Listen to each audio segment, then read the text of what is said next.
The league winner you need to trade for right now is that more this week on the couch. Matt Schauf couldn't wait 2 more weeks to hang out. We got to hang out on the couch. Catch him on the IDP Blitz. Catch a league winner in a trade. Who's it going to be? You talk to me like that about hanging out on the couch, my wife's going to get jealous. You know, that's what we have to do, right? Is make these big statements about who you have to have and who's going to win your league. So, I mean, that's who this guy is. I'm picking Jerome Ford. Ooh. And I think it's important to put these guys in context.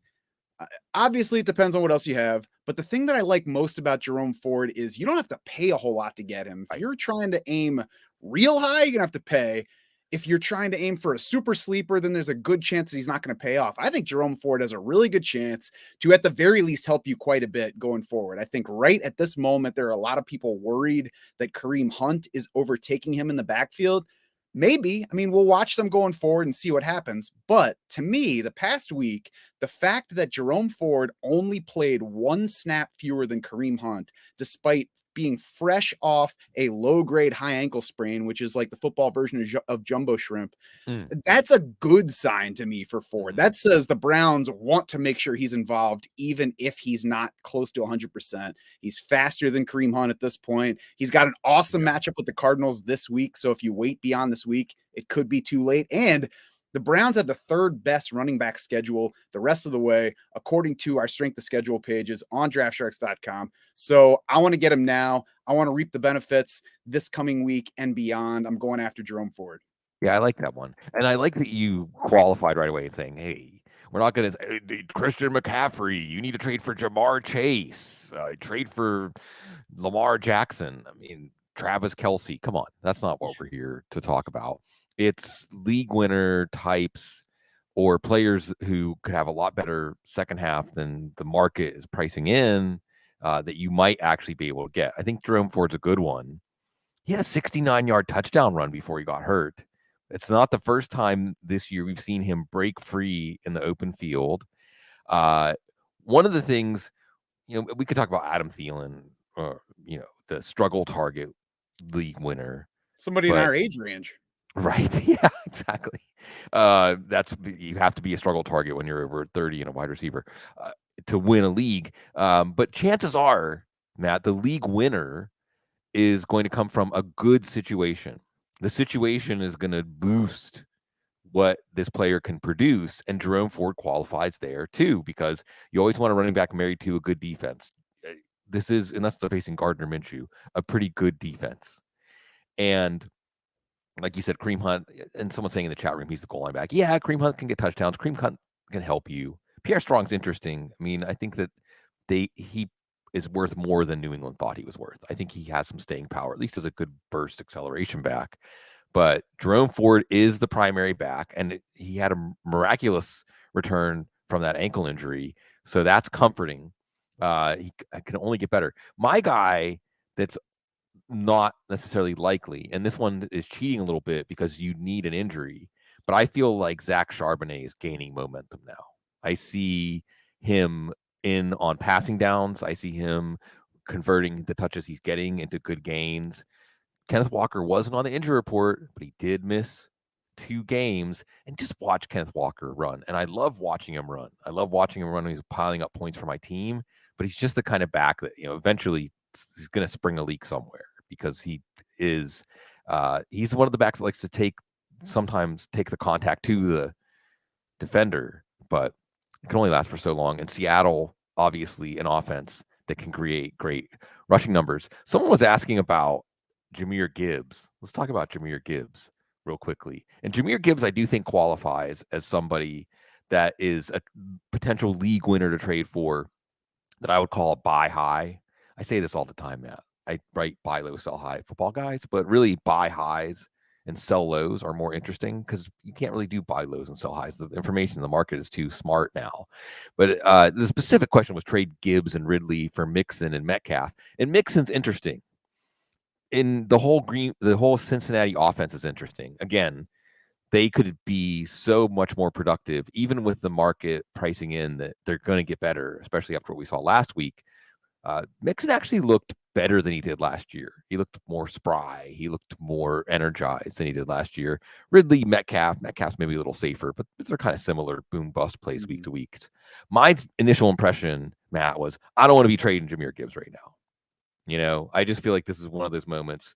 Like if you get a Jahmyr Gibbs offer, even if it feels like an overpay in a week or two, even when Dave Montgomery's back, Gibbs looked to me like a player that is starting to fulfill maybe a best case scenario. What say you? Yeah, I mean, clearly they liked him. They took him in the first round, and then we're all criticizing them for not playing him more early in the season. But there were plenty of times where he looked like he needed a bit more seasoning. Now, the past few weeks, it looks like he's doing better at the things that they already had him doing. I don't think anybody expects Jahmyr Gibbs to continue getting 20 and 31 touches a game once David Montgomery's back. But there's definitely room for him to get, 15 to 18 between rushes and receptions. I would guess that he takes a bit more from David Montgomery carry wise going forward. So I agree that he'd be a hold for me. I don't think I could go buy him right now coming off of that monster game against the Raiders, especially since I won't be able to use him in week 9 on the bye. Right.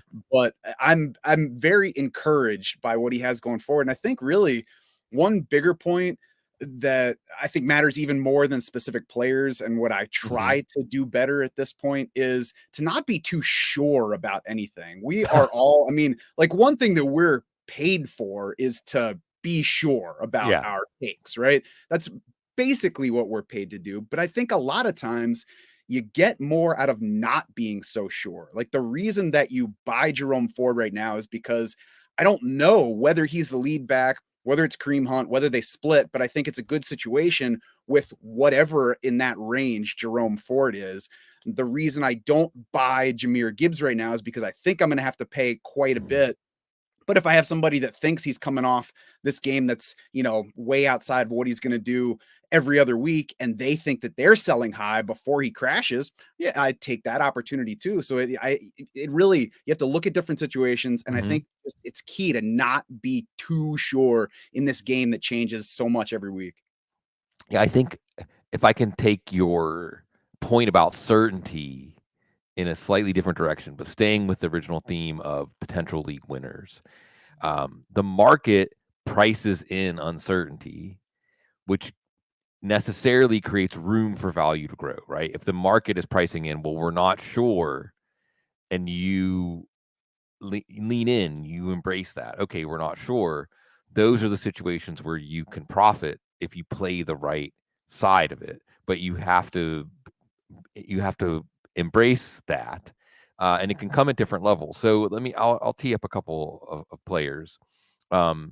Do you think the market is pricing in the uncertainty that Jonathan Taylor may not overtake Zach Moss, or do you think the market is still, the people are still clutching Jonathan Taylor? Because obviously he qualifies as a potential league winner on talent alone. But do you think there is any Zach Moss discount, or did that window close already? It seems to me like the market is appropriately valuing Taylor. I'm not sure any of us really knows how high to put him. I'm sure that some people are valuing him way high, but I mean, we've seen multiple weeks now where Zach Moss is not going away. And as much as we would like for him to, there's really no reason for the Colts to make him go away, either from on-field production or from just how it would reflect to the rest of their players. Like we all kind of view this as it's a business, and of course it's a business, but coaches do have to think about how all their decisions affect the other players on their team. And if a coach says, yeah, Zach, you've been doing great for us, but we're paying Jonathan $14 million a year, so he's going to get a whole lot more carries than you are, even if you're playing well. Like that doesn't speak well to that player or the other players around. And it's probably not a good decision for his team if they can run two backs that are both working well, regardless of how much they're getting paid. So that specific one, I think there's probably opportunity to pick up Moss if people are undervaluing him. It seems like the market is appropriate on Jonathan Taylor right now. Yeah. I like that. I like that you turned a question about Jonathan Taylor into a question about Zach Moss. Like if there's a league winner or a move, another way to put it, we don't have to get so fixated on the idea of a league winner, just trades that can change your season, trades that when you look back and you say, if I didn't make that trade, I might not be where I am at the end of the season. And trading for Zach Moss, getting Zach Moss as a throw-in, that's a classic category, right, Matt? Don't try to trade for this player. See if you can get him as a throw-in in a deal. And I think in dynasty leagues, especially, someone who has Zach Moss might just be looking to wring like a 3rd round pick out of it. Say, okay, I don't care. I want to get something for him if their team is not contending. So that's a real interesting one, because if Jonathan Taylor goes down, we already know Zach Moss could be a league winner based on how he's performed this year. So I think that's some good kung fu. What about uncertainty, or is there uncertainty? I'll go the other direction. This is just production-based uncertainty, because I think a really interesting player is Tony Pollard, right? It's such high hopes for Tony Pollard. And right in week 1, the Cowboys looked like they were going to be best case scenario Cowboys. And Tony Pollard wasn't even that impressive, but he scored twice because the Cowboys were just that good. And last week we saw a reprise of, the Cowboys are just that good. But Tony Pollard is in quite a fantasy slump right now. Now, the uncertainty is this. Has his price dropped significantly from the late first to mid-second cost, so that you might be able to buy him slightly lower now? Because the uncertainty is, well, is he actually going to amount to anything? Or again, do you think this is kind of like a Josh Jacobs question, but I think that the ship has sailed on Jacobs. I think the right move was to sell high on Jacobs maybe after that first game, or even in the early weeks, because Jacobs is, as an example of, well, volume at running back is what matters. And Josh Jacobs is one of the few true workhorse backs, passing game, running game. Like, if the offense is on the field, he's probably on the field, right? But he's in a terrible offense. We can have some time if you want to dunk on the Raiders. There's never enough time to dunk on the Raiders, right? But Tony Pollard is in a at least better than functional offense, what should be in a better offense than what it is, but a good offense. Is Tony Pollard one of those guys to trade for as a potential league winner? Are people ready to give up on him? Dunking on the Raiders is like playing your kids on a 7-foot basketball. It's like, it's so easy. It's not even that fun anymore. Oh, yeah. Tony Pollard, if you look at everything around him with all the work that he's getting and the strength of his offense, traditionally, he's the kind of guy that you want to keep buying as the price drops. I have been out on him for the past couple weeks, and I'm cheating by looking at our value chart right now, because my colleague Alex Korf does this chart every week. Cool. Compares our value for a player with the market's value for a player, and we're still below market on Tony Pollard, and he's still valued higher than somebody like Isaiah Pacheco. And you look at him, and it might seem like, yeah, I want Tony Pollard. He's the guy who's been in the league and been so good for multiple years, and we know more about him. And Isaiah Pacheco's in his 2nd season. He was a 7th round pick and whatever. To me, they're pretty much the same guy. They're both the reason that you want to play both is that they're the clear leader in a backfield on a very good offense. So it doesn't really matter how good they are. But the difference between them is that Isaiah Pacheco has been very good at times this year, and Tony Pollard has not been very good at any time this year. All he's getting is work. And I think that what we're getting showed to us, and we want to not believe it, is that he doesn't belong in a workhorse role. He wasn't that in college. You should always be skeptical of a guy that is not that in college and then gets that role at some point in the pros. And, sometimes they can fake their way through it just on volume, but we're learning right now. Some people want to say, yeah, he's clearly not the same guy after the ankle injury at the end of last season. I just don't buy that that's the problem. If it were, I think Dallas would have diagnosed that at some point and gotten some other insurance pieces in. And especially at this point, having seen a half a season now of it not working with Tony Pollard, get something else in to change it. So that tells me that they're not like, oh, he's slower than he used to be. It just is not working. They don't have a solution, so they're going to keep going with what they have now. Yeah, you would think that if you had even just a knee-jerk reaction, well, he needs to be on the field less, he needs to share with somebody, that was why he was making so many explosive plays last year, then you would, like you said, you would bring in another back, or at the very least try Rico Dowdell or Deuce Vaughn or do something. And they haven't. So you're right. They're not really, I don't know if they don't see it as a problem that needs to be solved. But I think that at the very least, and Pollard Pacheco is an interesting case to look at. And Pacheco was actually on my list of potential league winners that you might actually be able to trade for, because it just feels like 2 or 3 touchdown games are always in the realm possibility for him. And as the weather gets colder, I think you might see Kansas City balance their offense a little bit more. We can talk about Buffalo too on that front. But I think that interesting. I'd be curious who people would prefer, because with Pollard, you still have that what people paid for him. And that is, I think, skewing their value. Where, like you said, Pacheco is in a similar role, has actually even been more productive and looked better. Pacheco now staying involved in the passing game too. That he's probably the preferable player, even though folks are still overvaluing Pollard. And it makes me think what you would almost want to do. I've mentioned this in different forms before, where if we just had selective amnesia, right? Or we could just watch the players and not see the uniforms and the helmets and not have associations of expectations.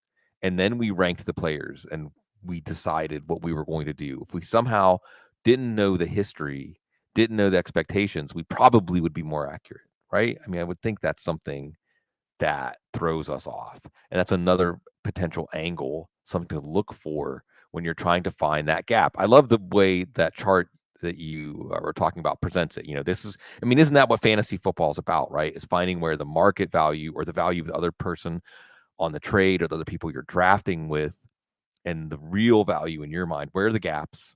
Where can you exploit that and go forth? Since I brought up Buffalo, let's just touch on this real quick, or it could be real quick if you want to say, yeah, nothing to see here. But playoff Lenny is with a team that hopefully will be in the playoffs. Anything to see here?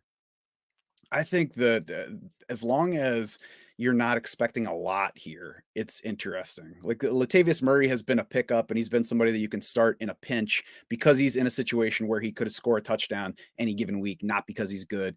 They signed Leonard Fournette, I'm assuming because they hope that he's an upgrade over Latavius Murray. How much he takes from James Cook, we'll see. But my starting point, I think my most important point for evaluating any of the Bills running backs is the Bills don't like running backs. They realize that they have to use them some. They have to give them the ball some. They'll even throw it to them on occasion, but they're not like, oh, we're going to ground and pound against this opponent. Yeah. They're like, no, Josh, could you please do something special this week Right. and allow us to win this game? So, I mean, every Bills back is somewhat interesting, but none of them hits me as especially interesting. Yeah, that's fair. That's fair. Going back to the offseason and some of the moves, getting Murray and getting Damian Harris, and wondering if this team was going to have a little more physical running game, and a running game that actually could be a balanced running game when the soft underbelly of the opposing defense is the run defense, right? I mean, isn't that what every NFL roster should strive for, is an offense? And you saw the diversity they had in their slot receivers too. They had one good blocker, one good deep ball catcher, and then Khalil Shakir, who should be picked up on the waiver wire after what he did last week. We'll see if they continue to stick with 3 wide sets. So it did seem like they were trying to build an offense that had multiple modes that they could go into depending on the matchup that week. But no, like you said, it's just back to do your thing, Josh. But to Josh Allen's credit, he's not static. He has turned into a West Coast offense quarterback, just quick Jeff Garcia, whatever, just get it out, get it out, get it out, get it out. And death by 1,000 paper cuts is still death. And that's what he's been doing more in the passing game. I like to, in a sentimental way, couldn't playoff Lenny be like Jerome Bettis was for the Steelers in the last few years, right? We bring him in to finish drives. You get the crowd fired up. And, he could just be kind of a mascot almost for this team. And doesn't this team, I don't know why it didn't work out with Zach Moss, who we already talked about, Matt, but doesn't this team need someone who can like run someone over every now and then? Besides the quarterback. Right. Yeah. Well, because then someone's also pile driving his shoulder into the turf at the end of that play. Right. So I want to believe that at least I would say this. I wouldn't feel free to just leave him out there for anybody to pick up. I would pick him up and see what happens. But yeah, James Cook, it doesn't seem like they're really willing to unleash him either. At times, it seems like they have a game plan to make him central, but never for a whole game. Yeah. Not even for a whole half, for a quarter sometimes. And he'll look good, but they're not making him fundamental. it's back to Josh Allen being fundamental. Other potential changes in the second half, right? I mean, that's again, where else can we look for league winners or trades or pickups or whatever that change your season? It's at least possible, man. It's possible that Arizona's offense is going to become a lot more interesting. Is it possible enough that you're poking around, you're fascinated there? There's a lot of different ways you could take advantage of it if it is indeed a better offense with Kyler Murray. I sure am. I'm interested in Kyler Murray, who apparently they're not totally done with, despite what Twitter tried to convince me of all summer. He'll be back soon. I'm interested. I don't expect him to run as much, so I don't view him as a guy with top 6 potential, but maybe top 12 potential, and then we'll see once he's actually back on the field. It's good for him that they're letting him take this long to come back, because we're only going to get that much closer to real Kyler Murray. Maybe he is running. That would be awesome. Marquise Brown, I'm interested in because his usage has been terrific. It's been inconsistent because the quarterback play has been inconsistent. We got to think that the passing at least gets better with Kyler Murray over Josh Dobbs and whatever Clayton Tune is about to show us for a week. Trey McBride is very interesting after he came from being Zach Ertz's caddy to leading all tight ends in scoring last week. I think he's a weekly starter at this point at a position where we're, like every week we're all hoping to find more than 3 such players at the position. Beyond that, it's just like, thank goodness James Conner's almost healthy again. Mm-hmm.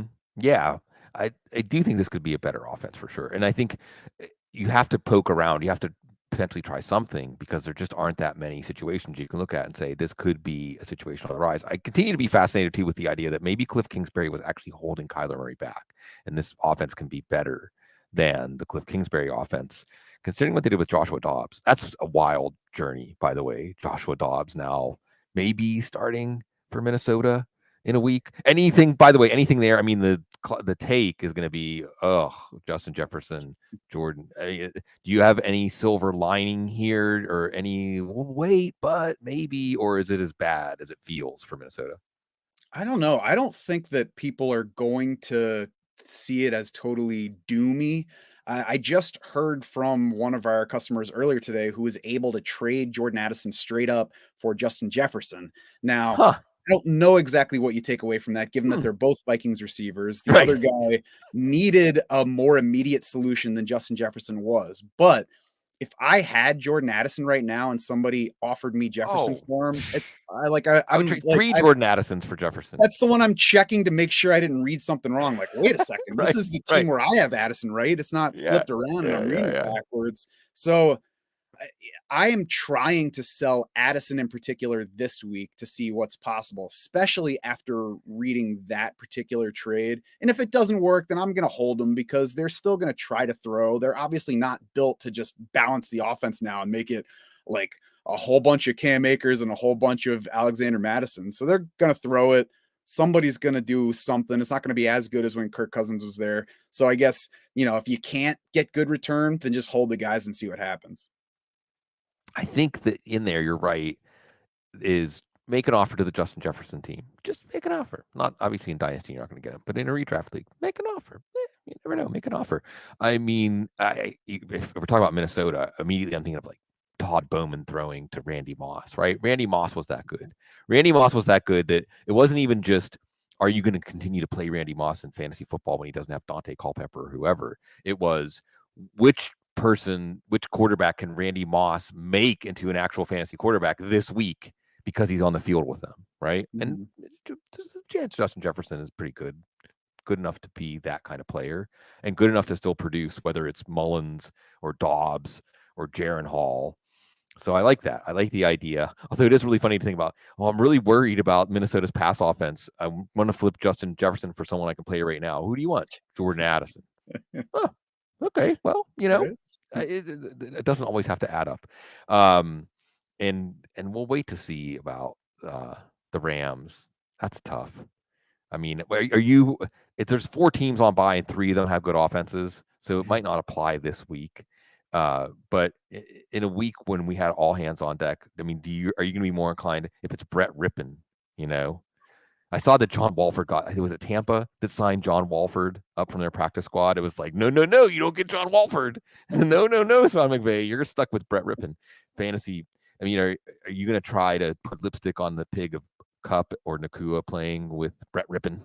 I mean, I think you kind of have to, right? They've been running the ball more than we would have guessed, and that probably continues now that they don't have Matthew Stafford probably for at least a week. So I wouldn't overrate Cooper Kupp and Puka, but I can't, just outright forget about him because we're probably going to get at least 30 pass attempts. We do have a quarterback who started games before, so it's not over. Just gotta value it appropriately. Yeah. I guess in both cases, whether we're talking about Justin Jefferson or Kupp, remember it was last year Jefferson saying, I'm going to be Cooper Kupp, like what Cooper Kupp did in that offense. I'm going to be doing that in this offense. So the idea is that the offense creates the targets, it creates the production as much as the quarterback does. Go ahead. And I think one guy to keep in mind too is last year we had the Raiders sit Derek Carr for Jarrett Stidham. And I that week was like, well, forget Devontae Adams. I guess Well, he's done. And then we had Jay Hopkins wasn't going to do anything last week, right? Exactly. 150 yards and 2 touchdowns. DeAndre Hopkins, like, I guess everybody was so in favor of him in Will Levis's first start that even the refs were like, dude, did you guys see that he gave that corner a hug on the way to the first play too? And to Levis's credit, I think after that, Levis was like, well, I'm just going to throw it to Hopkins, right? It's like in baseball when you get that strike that is out of the strike zone, where you just keep throwing it there. The ump's going to give you that call, right? So, yeah, and I think you're right. I suppose there's something they hear that not only sometimes is it not a disaster when the backup quarterback gets in, occasionally it can be better, or it can at least catch the opponent off guard. So maybe we shouldn't be so quick to be in the gloom and doom. We've been talking about trades and fantasy. It was the trade deadline in the NFL. There's a lot of interesting things to go through. It doesn't even necessarily have to be fantasy related. It is the fantasy football element. I mean, I think we love drafting, NFL drafts too. We love drafting, and I think probably what we like second most is trades. I mean, I don't know about you, but whenever I see that a trade gets completed that I'm part of, like endorphins, dopamine, whatever, it just feels good most of the time. Every now and then there's a trade that once it's accepted, I'm like, wait a second, why did I offer that? Or really, why did I accept that trade? But so NFL trades also release some endorphins, right? There's at the very least it's something for us to dig our teeth into and analyze. It's a moment when we learn what the front offices of different franchises value, how they value current players, how they value their draft picks. In some cases, what their direction is or is not going to be, whether they think their team is competitive or not. There's information, or at least a lot of things we can try to tease out as the trade deadline washed over us on Halloween. Ooh. What are your impressions, Matt? I mean, there were probably more interesting defensive moves than offense, so Yeah. it was all IDP for me. I get the endorphins as well, but I also get the fakes where it's like, trade. We've got the Falcons adding some defensive help. Contavious Street from the Eagles for a swap of late round picks. Like, Ezra Cleveland to the Jags. Actually, it's a pretty good blocker. Anyway. That was an interesting one, Ezra Cleveland, for me, because I saw all the reaction like, oh, big move for the Jaguars, protecting everybody, keeping the running game going. But I can't help but wonder, the Vikings have this guy, this starting guard that they picked in the second round. He's not yet through his rookie contract, and now they're trading him away for a day 3 pick. That one doesn't quite add up to me. I wonder if there's something that we're not seeing that makes Ezra Cleveland a guy to get rid of, and that they couldn't get more for him. Yeah. And I think that Washington, it just Dan Snyder might be gone, but it's still a failure franchise, right? I mean, still that was going to be their identity, was their defensive line, and they just gave up on it. Yeah, I mean, I get that, but I also don't hate it because they already chose to pay Jonathan Allen. They chose to pay Daron Payne. I'm sorry to be rude to interrupt you, no.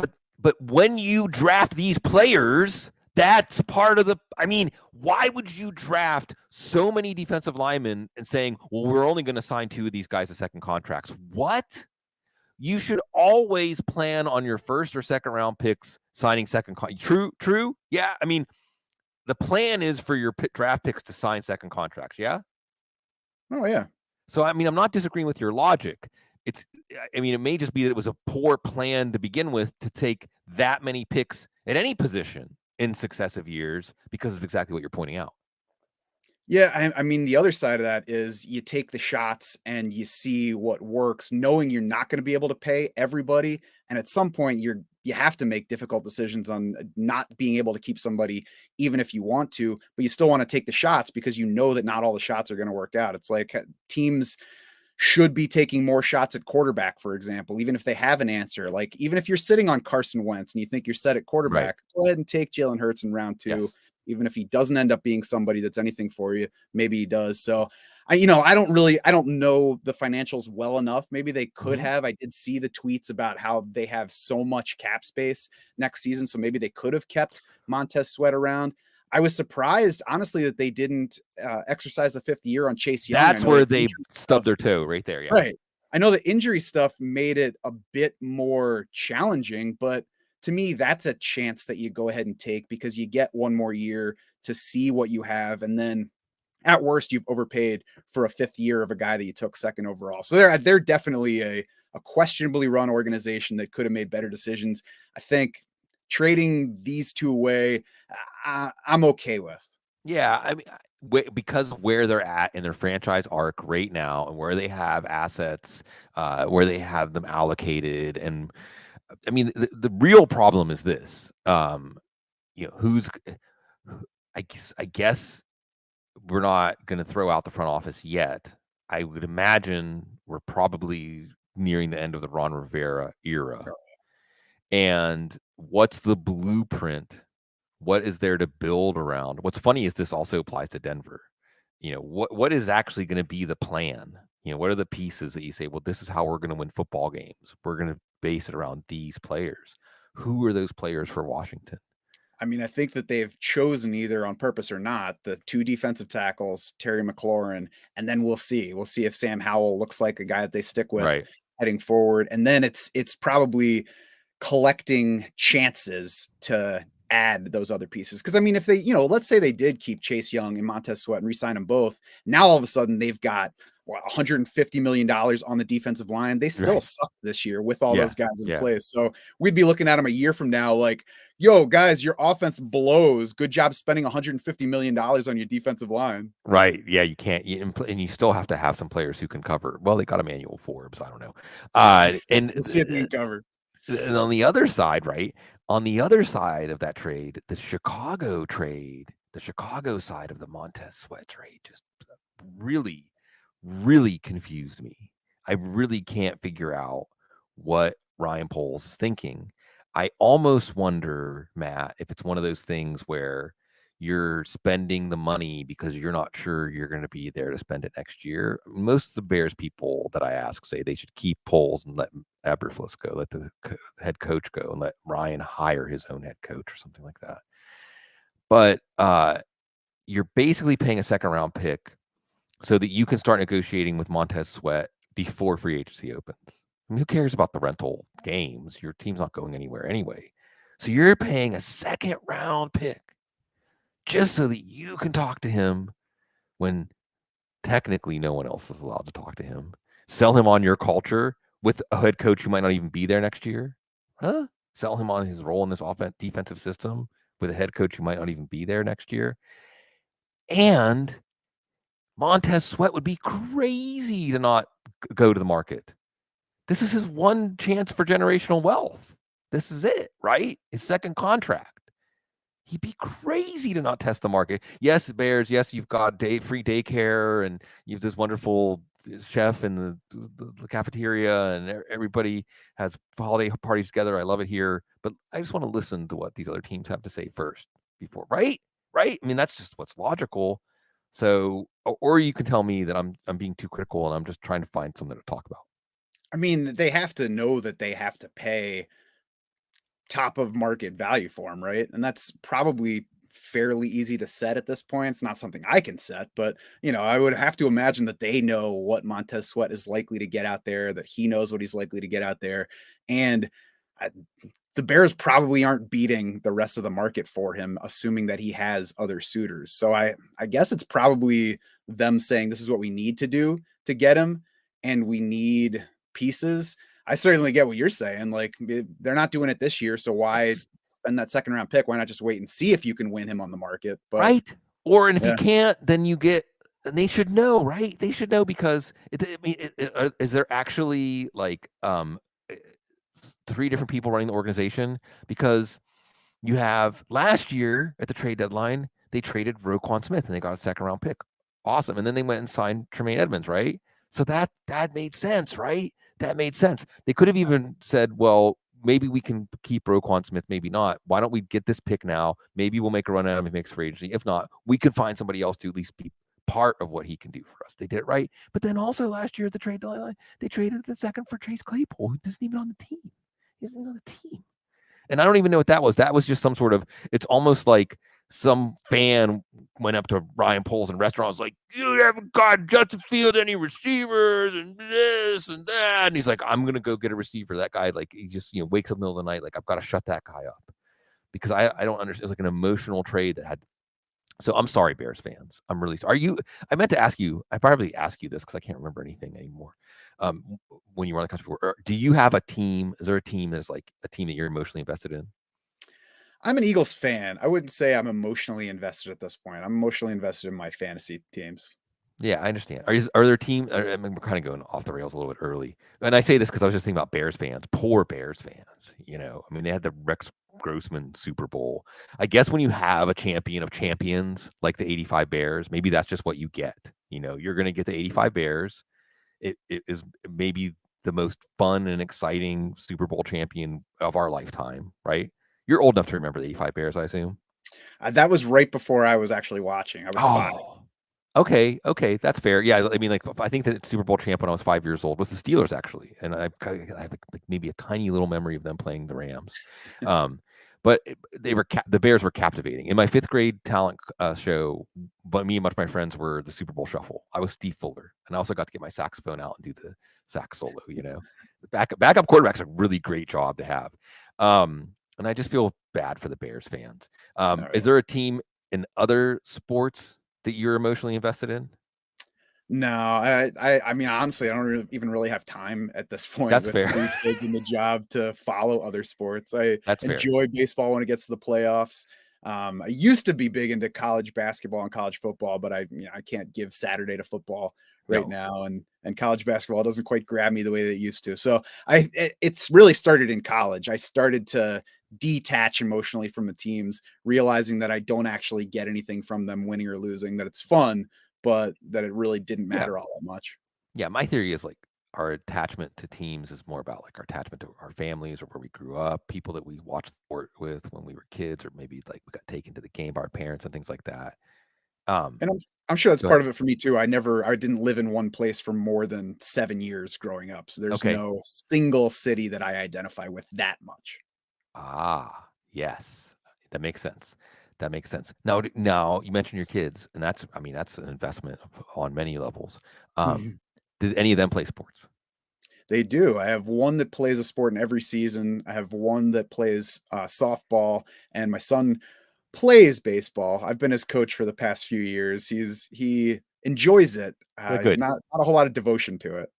Well, that's okay, right? Not Yeah. everything has to be a project, He right? could use a little bit more devotion. I don't need Well, year-round fall ball. I'm looking like, hey, Jack, baseball season starts in 2 weeks. You want to go play catch with me? Nah.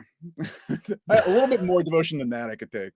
yeah, that's fair. That's fair. So now when you watch your kids' sports, do you get emotionally invested? You get caught up in that?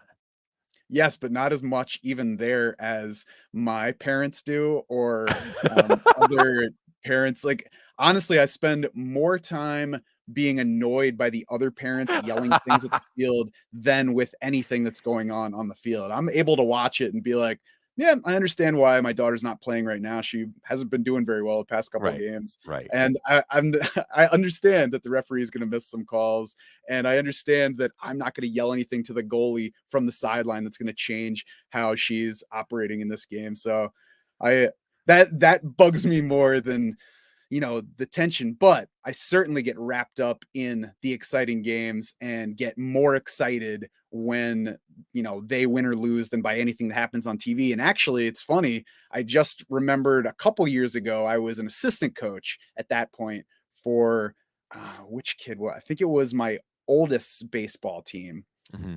And we were terrible and we didn't win hardly any games. And then I took over the team for one day when like the head coach was not there.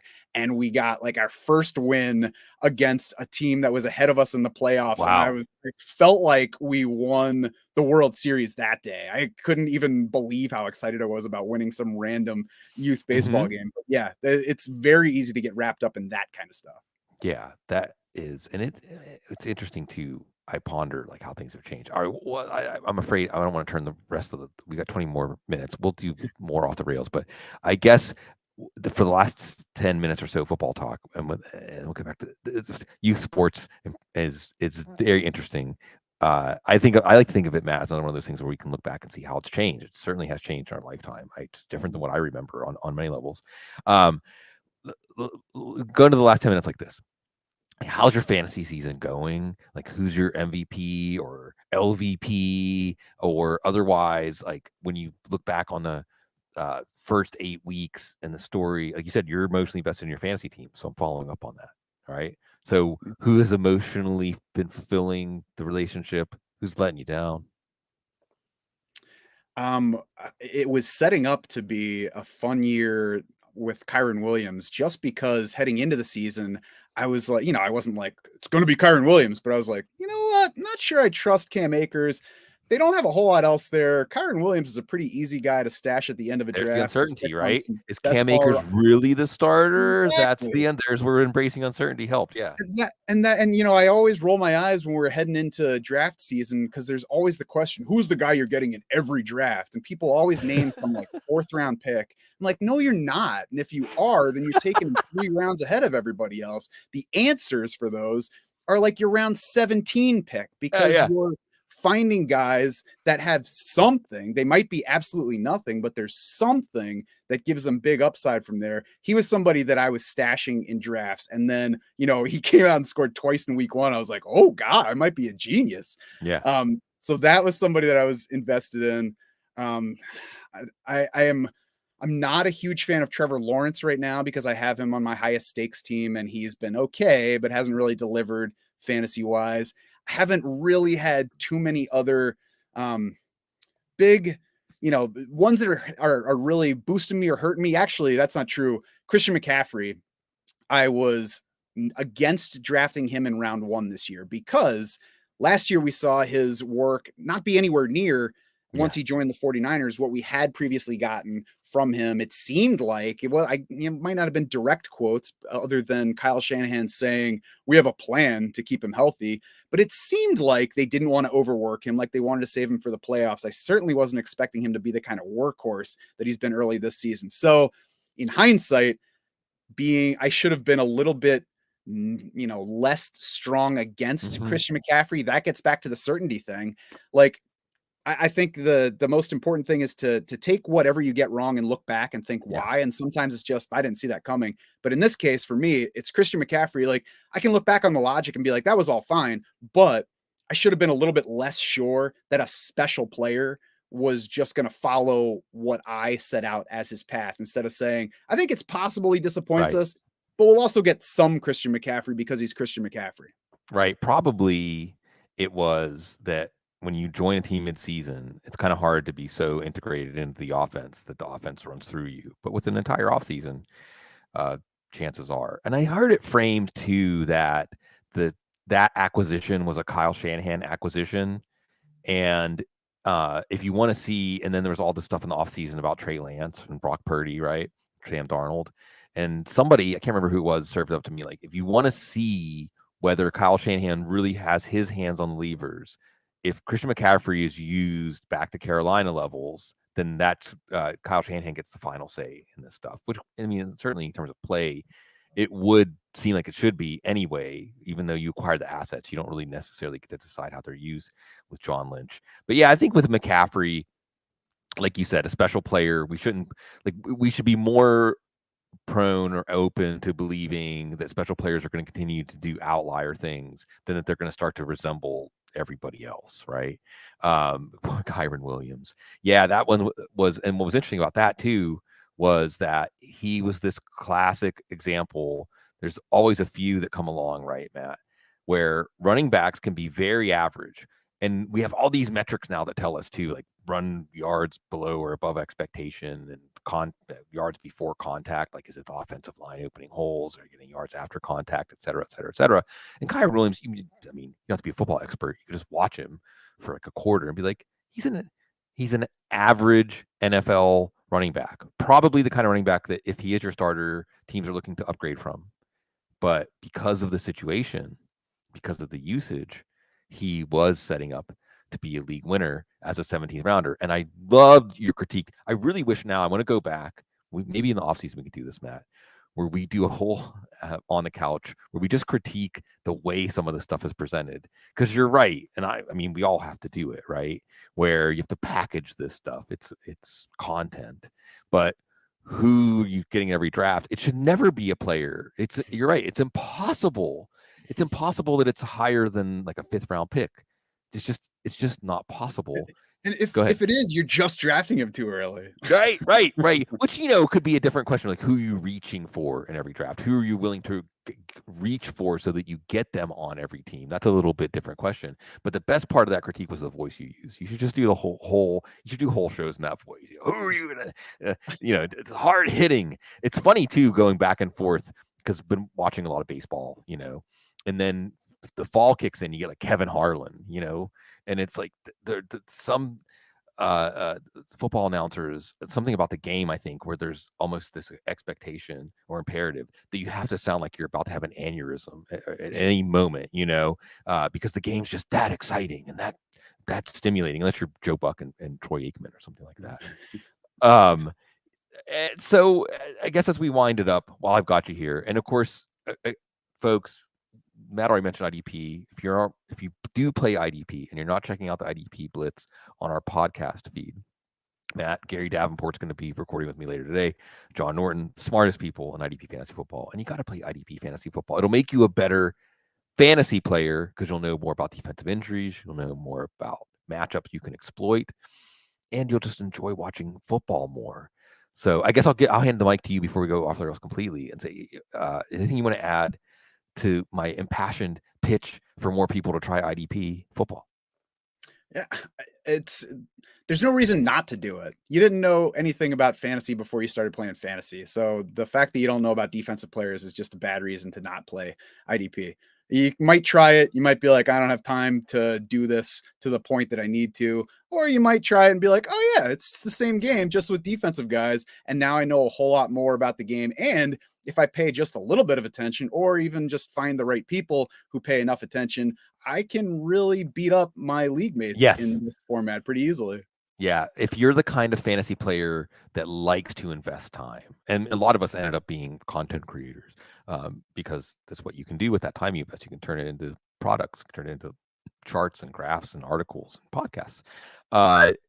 Then IDP, your time invested to advantages created for your team ratio is much higher in IDP. If you like researching, if you just like looking up like who's the replacement for the injury or who's in a new role in the defense, the information is spread out so quickly and so well in traditional fantasy football that it's hard to get edges. But in IDP, well, listen to the IDP Blitz and you'll get that. Check out Draft Sharks. Check out all the great IDP providers out there. One last before we go off the rails completely. Anything else you want to shout from the rooftops? And again, folks, Draft Sharks, you can hear Matt. You can check out his content over there. But right now, while they're listening, right now, any other last second fantasy football advice?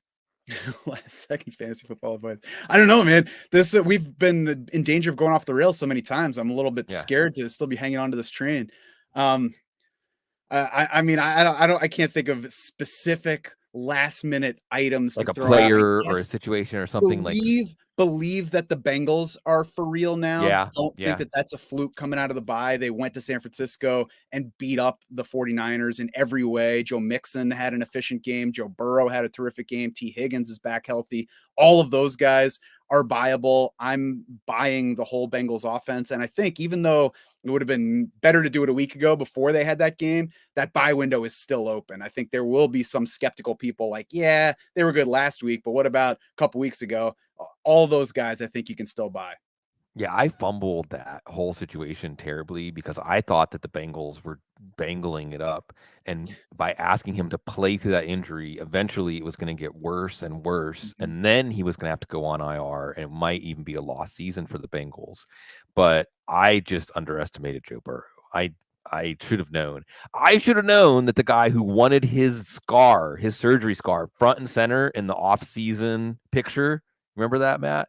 After his knee got tore up, they had him on the throne, and his knee was like it was, you could see his knee was totally exposed, and you could see the nasty gnarly scar Yes. on his knee. But it was in the Bengals are coming in his second year, and I should have known that that guy was going to be able to just gnash his teeth and by the middle of the season be fine, maybe even learn something. Honestly, they look even more comfortable in the short, quick passing game that they adopted in the second half of the year, like a college offense where it's just shotgun and he just looks and throws, and it's tough. It's really tough to slow them down with the players they have. Okay. Um, Not to go back to youth sports because I did have some other things. Real quick, Halloween was yesterday. So really quick to put a cap on Halloween. Best Halloween candy. When it gets dropped into your trick or treat bag, what do you want to see dropped in there? I'm a big fan of Reese's Pieces, and I think Butterfinger, every time I bite into a Butterfinger, I'm like, "Oh, yeah, I forgot how much I like those." Yeah. Yeah. Butterfinger, I loved peanut butter based candies when I was a kid. I still do. I still am.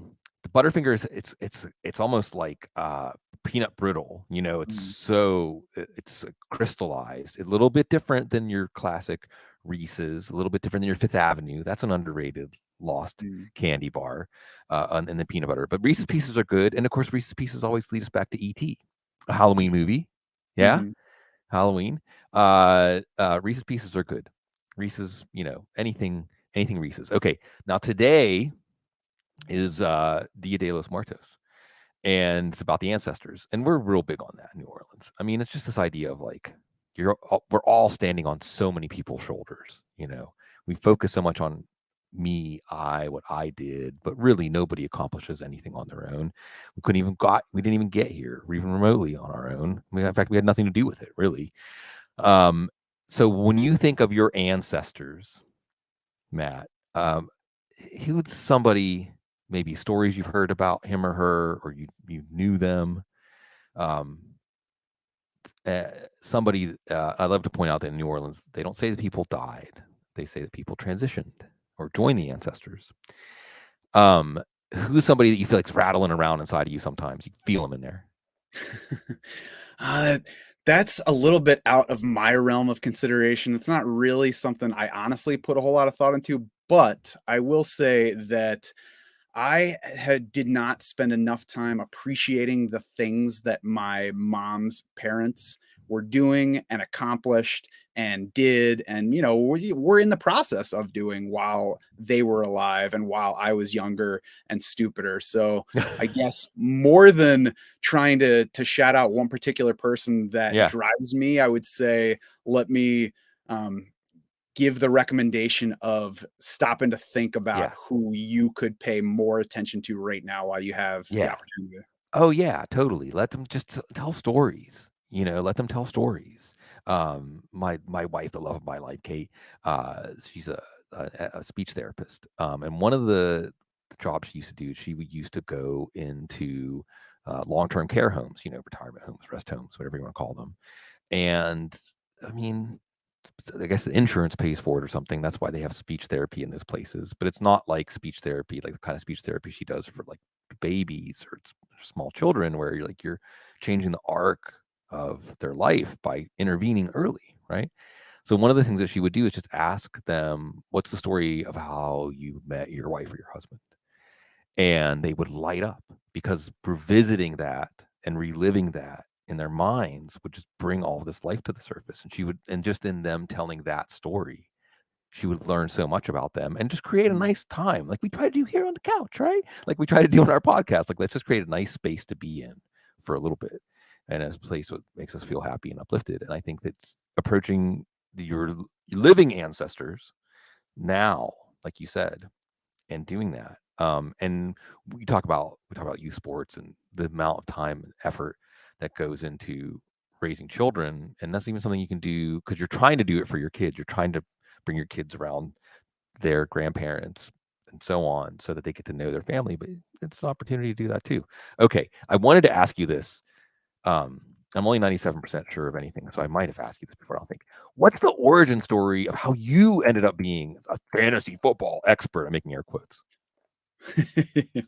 Yeah, and I definitely always put the air quotes on expert. I was working at a newspaper in Oneonta, New York, right out of college, and the sports editor wanted to start a fantasy column, and I was the only guy there that played fantasy at that point, which I had done for a couple of years. He's like, "Hey, you want to write a fantasy column?" I'm like, "Yeah, sure, I guess." I don't know if I can do that yet. Haven't been playing for that long, but I did it.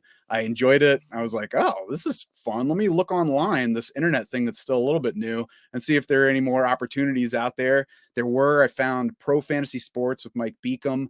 He needed somebody to do an IDP start sit column, and I didn't play IDPs at that point, but I was like, I'll take it. And if I'm going to do it, I'm going to do it right. So I dug into it there, and I was like, oh, this area is actually kind of fun, and there's not a whole lot of people covering it, so you can get an advantage pretty easily here. So I started doing that and enjoying it. Then I looked around and was like, there's probably not a whole lot of IDP coverage. I wonder if Sporting News would like me to do a column for them. So I emailed them and was like, hey, you guys want me to do an IDP column? They're like, yeah, sure.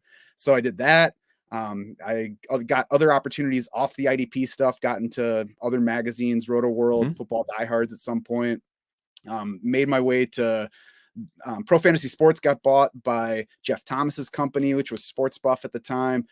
He certainly opened a lot of doors for me. And then I eventually landed with Draft Sharks out here in Rochester after I had moved out here. I did not know that Draft Sharks was based here, but found them and been with Draft Sharks for 13 years now. Yeah, that's great. That's awesome. So wait, so were you in college? Were you at SUNY Oneonta? Were you in college at the time? I wasn't. I went to Ithaca, so it was only a couple hours away from Oneonta, and then I interned at Oneonta over a summer before my senior year. So then I went back there after college. And I know that you and I have had some. Oh, Ithaca is gorgeous, or Ithaca is great. And it's great to have. I hope as I say this, because I moved from Austin, and Austin's one of those places. Oh, you should have been there 20 years ago, right? Although they've been saying that in Austin since like the 1870s. And I hope that Ithaca is not one of those places that you would go back to and say, oh, it's not like I remember it. I can't imagine Ithaca ever changing. And it was like a true college town in all the good essence of what a college town is. But yeah, I remember on my way through visiting Syracuse, where I went and got my undergrad degree, making our way to Cooperstown. This is when I was in ninth grade. I had to go to Cooperstown, and then we stopped in Oneonta and went to an Oneonta Yankees game. I remember, and I don't know if I still have the foul ball I got from that game. I love upstate New York. I think I want to say, like, there's Diamond Mine close to there. A Herkimer Diamond Mine is close to there. So, yep. You got the Catskills. When Evan Silva was on here, he was talking about the Boxing Hall of Fame, which is in Canastota. Now that's along the Thruway there. There's a lot of good little treasures in the Finger Lakes region in upstate New York. I still have a lot of good feelings when I think about the time in my life that I spent there, and it gave us one of the great fantasy experts, Matt Schauf. And I love your story too, because you're reminding me of something that Cecil likes to say, which is, if you don't ask, the answer is going to be no. So ask. It's going to be no if you don't. So what's the worst thing that can happen? And you could end up on the couch. You could end up with Draft Sharks, and you could end up helping people, hopefully, if not enjoy their league, maybe win their league. So check out everything that's going on there. Check out everything, of course. Football guys, we're down to the stretch run, really, in the fantasy football regular season. We've got everything you need, and we appreciate that you give us the opportunity to serve you. It's a pleasure.